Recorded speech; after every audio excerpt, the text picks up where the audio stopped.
There is a moment, just before the world wakes up, when everything is still. The sky has not yet decided what color it wants to be. The birds have not yet opened their mouths. The traffic has not yet begun to hum and blur into that white noise that fills your days. It is in that narrow, sacred corridor of silence, that space between the last dream and the first alarm, that something stirs inside you. Before your mind can rush to its list of worries, before you can rehearse everything that went wrong yesterday and everything that might go wrong today, there is a single breath, one slow, deep, involuntary breath that your body takes all on its own. You did not choose it. You did not command it. It simply came, the way morning always comes, the way grace always comes, unbidden, unhurried, faithful. And God was in that breath. He was in the one before it, and he will be in the one after it. He has been in every breath you have ever taken, every rise of your chest, every quiet exhale in the dark when you thought no one was watching. He was there before you had a name for what you were feeling. He was there before you even knew you needed him. And today, right now, as you read these words, he is here, not somewhere above the clouds, not locked behind the door of a church building, not waiting for you to get your life together before he agrees to show up. He is here, inside the very oxygen that sustains you, woven into the fabric of the moment you are living, as close as the air that fills your lungs and the heartbeat that knocks quietly against your ribs. This is not poetry. This is not metaphor designed to make you feel better on a hard Tuesday morning. This is a truth that the universe was built upon. The truth that every saint who ever suffered and every broken person who ever found their way back to wholeness discovered at the bottom of their most desperate hour. You are not alone. You have never been alone. Not once. Not even in the moments when the loneliness felt like a physical weight pressing down on your chest. Not even in the season when the silence of heaven felt like abandonment. Not even on the night when you sat in the dark and wondered whether anyone, anywhere, noticed that you were struggling. He noticed. He always notices. There was a woman. Her name was Miriam, and she lived in a small apartment on the third floor of a building that smelled like old carpet and other people's cooking. She worked long hours at a job that paid just enough to keep her from drowning, but not enough to let her breathe. She had friends. Technically, she had people whose names were saved in her phone, whose faces she knew from photographs. But somehow, in the way that only the modern world can manage, she was surrounded by connection and still profoundly, achingly alone. She would come home at night, close the door behind her, and sit in the quiet of her apartment. And the quiet would feel less like peace and more like proof. Proof that no one was coming, proof that no one had called that day, proof that she was slipping through the world without leaving a mark on it. She had grown up in faith. She knew the verses. She could recite them the way she could recite the alphabet. Automatically, without thought, without feeling, she knew that God was supposed to be close. She knew the psalm that said he was a shepherd. She knew the promise that said he would never leave. But knowing a thing in your head and feeling it in your bones are two entirely different experiences. And in those quiet evenings in her apartment, the distance between what she knew and what she felt stretched out like a desert. One night, it was worse than usual. She could not tell you exactly why. Sometimes sorrow doesn't need a reason. Sometimes the weight just accumulates, day after day, small disappointment by small disappointment. And then one ordinary Wednesday evening it becomes too much, and you find yourself crying on your kitchen floor, and you are not entirely sure how you got there. That was Miriam. Kitchen floor. Tears she hadn't planned on. And in that moment of complete and utter falling apart, she did the only thing she had left to do. She stopped performing. She stopped reciting. She stopped trying to pray the right kind of prayer with the right kind of words. She just sat there and breathed, in and out, the way a body does when it has nothing left to offer but its own continued existence. And it was in that breathing that she felt it. Not a voice, not a vision, not a supernatural light filling the kitchen with golden warmth. Just a presence, a nearness, the unmistakable, unshakable sense that she was not sitting alone on that floor. That someone was with her in the room, not watching from a distance, not hovering at the ceiling, but right there, close as her own next breath. And the tears didn't stop immediately. The loneliness didn't evaporate like smoke, but something shifted. Some deep, cellular things shifted, and she understood For the first time in years, what the psalmist actually meant when he wrote those words that she had been reciting since childhood. He wasn't writing theology. He was writing testimony. He was writing from his own kitchen floor, his own desert, his own place of utter emptiness, and saying, I found him here, not when I had it together, not when I was standing at the altar, right here, in the rubble, in the quiet, in the breathing. God did not design you for the kind of isolation that eats at you slowly in the dark. He did not make you to carry the heaviness of this life by yourself, white-knuckling through each season, pretending you are fine when you're not fine, smiling through Sundays and collapsing through Mondays. There's a version of strength that looks like endurance, but is actually just loneliness wearing a brave face, and he sees through it. He has always seen through it. He is not impressed by how well you have been performing your okayness. He is not waiting for you to prove that you deserve comfort before he offers it. He is already here. He has been here the whole time. Think about what it means. Truly, physically think about it. That you are breathing right now. Your lungs are expanding. Oxygen is moving through your bloodstream. Your heart is beating somewhere between 60 and 100 times a minute, every minute of every hour of every day of your entire life. And you have not had to think about any of it. You did not decide to breathe when you were born. You did not choose to keep your heart beating through the night while you slept. Some authority beyond your own has been sustaining you moment by moment in the most literal, biological, undeniable way possible since the first second of your existence. And that authority, that loving, attentive, never sleeping presence, is the same God who said he would never leave you. He is not distant. He cannot be distant. He is as intimate with you as the mechanism of your own survival. This is what the enemy does not want you to understand. The voice that tells you that you are invisible, that you are forgotten, that heaven has moved on and left you behind. That voice is lying. It has always been lying. Its entire strategy depends on your inability to recognize what is already true, what has always been true, what was true even before you were born, and will be true long after every earthly comfort has fallen away. And the truth is this: the God of the universe breathed life into you personally, chose you specifically, knows you completely, and has not once taken his eyes off of you. Not once. Not for a single second.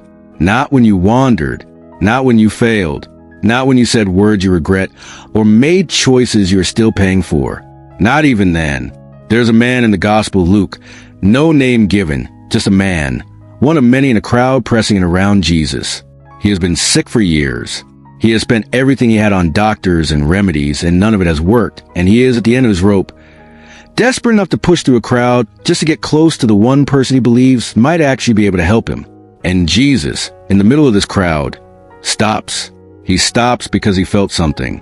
He felt the specific reach of this specific person among hundreds of other people who were pressing against him from every direction. Every brush of his shoulder, every accidental elbow, every stranger's hand.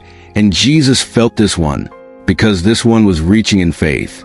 This one was reaching from a place of desperate need and fragile hope and deep, trembling trust. And Jesus did not walk on. Jesus turned around. He always turns around.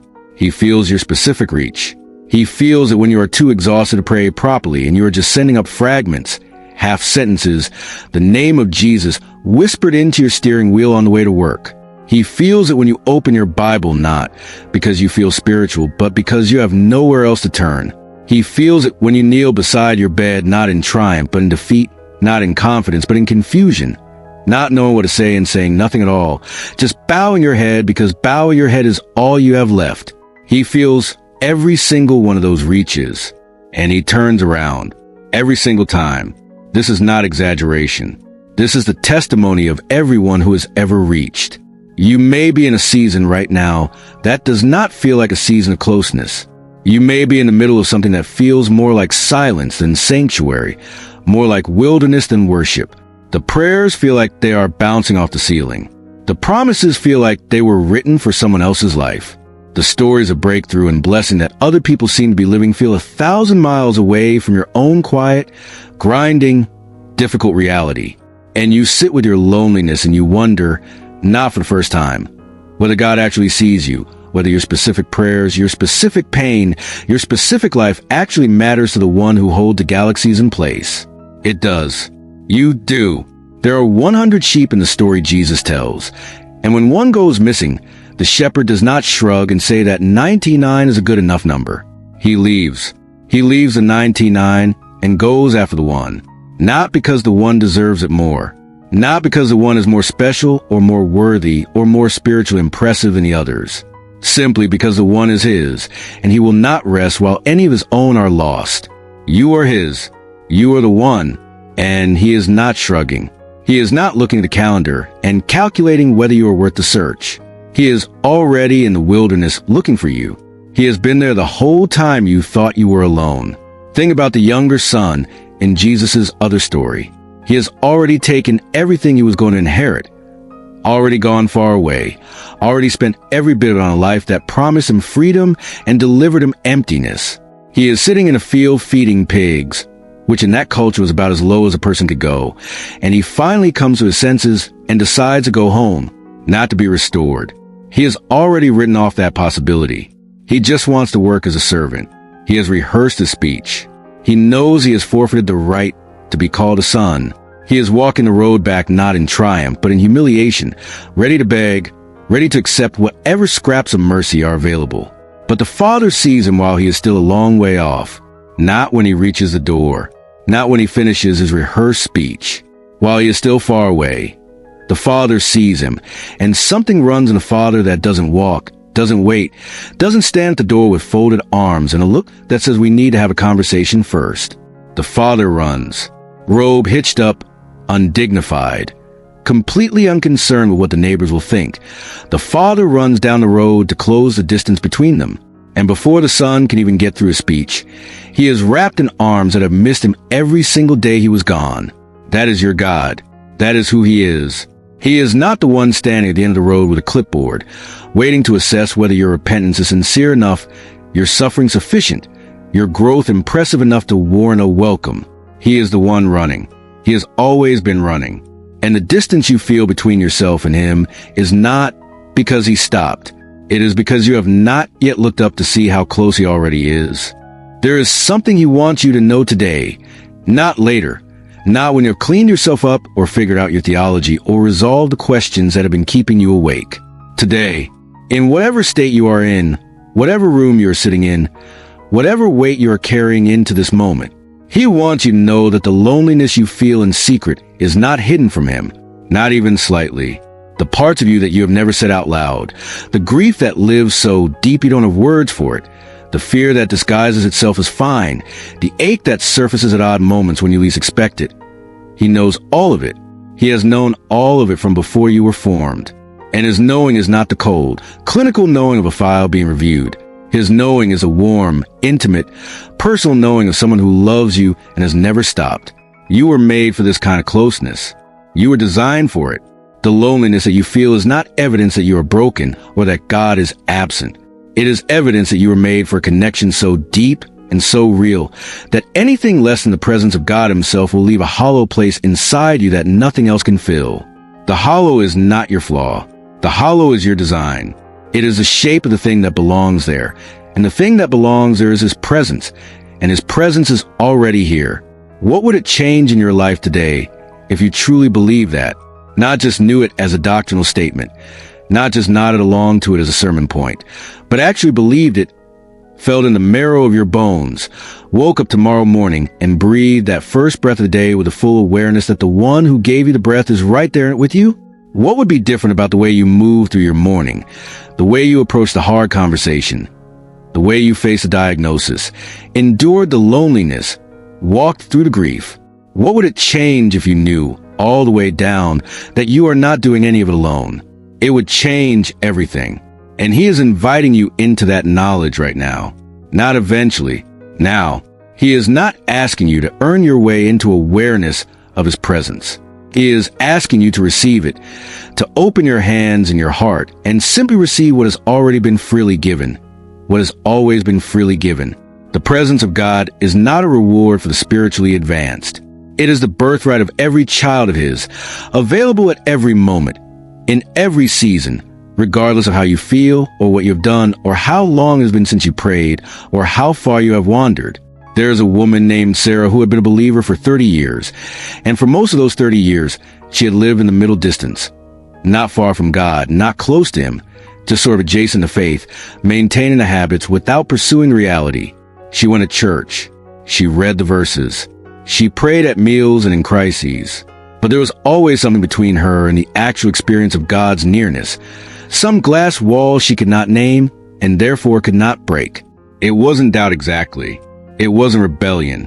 It was something quieter and harder to identify, a kind of low-grade shame, an unspoken conviction that people like her, with histories like hers, with all the small daily failures and the big old wounds and the complicated relationship with her own worthiness, people like that did not get to feel what the mystics wrote about. They got to believe from a safe distance. That was enough. That would have to be enough. And then one afternoon, sitting in an ordinary chair in an ordinary room, she read the verse that said, "He is close to the brokenhearted." And she stopped. She had read it before. She had read it dozens of times. But this time something in the reading broke through the glass, and she thought, brokenhearted, not triumphant, not whole, not sordid, brokenhearted. He is close to the brokenhearted. And for the first time in 30 years of faith, she thought, maybe that is me. Maybe brokenhearted is exactly what I am. And maybe that means I am exactly who this promise was written for. She sat in that chair and she let herself be brokenhearted for the first time in years. Let herself stop performing okayness. Stop managing the sadness from a distance. And in that undone and open place, she felt Him, closer than she had ever felt anything. Closer than logic could account for. Closer than the space between the words on the page. He was right there. He had been right there the whole time. And the 30 years of distance had not been His absence. It had been her glass wall, her managed safety, her careful distance from her own pain, which was also the distance from His comfort. He is close to the brokenhearted. He saves those who are crushed in spirit, not the polished, not the put together, the crushed, the broken, the ones who have run out of ways to pretend they are fine. If that is you today, if you are tired and cracked and running on fumes and the loneliness has been sitting in you so long it has started to feel like furniture, then listen carefully. You are not disqualified. You are specifically, precisely the person this promise was written for. He is as close as your next breath. The very air in your lungs is His gift, His sustained provision, His moment by moment saying, I am still here. I have not gone anywhere. I am not finished with you. You are still mine. Every morning you wake up is a declaration from Him that the story is not over. Every breath is a reminder that you are held. Every single beat of your heart is Him keeping His promise to be with you always, to the very end of the age, not just in the triumphs and the testimony moments, but in the Tuesday evenings and the kitchen floors and the long stretches of ordinary where faith is less about fire and more about faithfulness. You were never meant to carry this life alone. He never planned for you to. He walked with Adam in the garden in the cool of the day. He descended to walk with His people in fire and cloud and presence. He came in flesh and lived among us and said, call me Emmanuel, God with us, because with us is the whole point. He sent His Spirit to live not beside us, but inside us, to be not an occasional visitor, but a permanent resident in the innermost place, as close as thought, as close as breath, closer than any human companion can ever be. This is not a distant God who watches from above. This is a God who chooses nearness, who is constitutionally, by His own nature and His own great love, oriented toward closeness with the people He made. And He is near to you, right now, in this moment.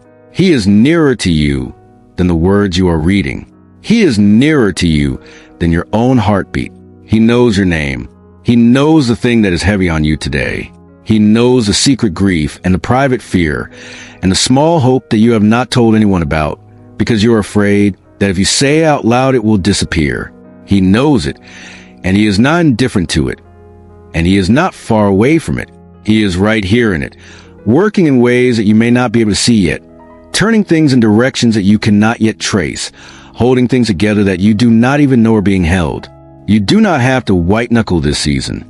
You do not have to manufacture your own courage or generate your own peace or will yourself into a joy you do not feel. You only have to breathe. You only have to receive. You only have to open a closed fist of your trying and let the one who is already here be here fully, without the glass wall, without the managed distance, without the performance of okayness that costs you so much and gains you nothing. He is not asking you to be strong today. He is asking you to be held. There is a difference, and the difference matters more than you know. So breathe. Just breathe. Right now. This moment. Take one long, slow breath and know that the God who formed your lungs is in that breath with you.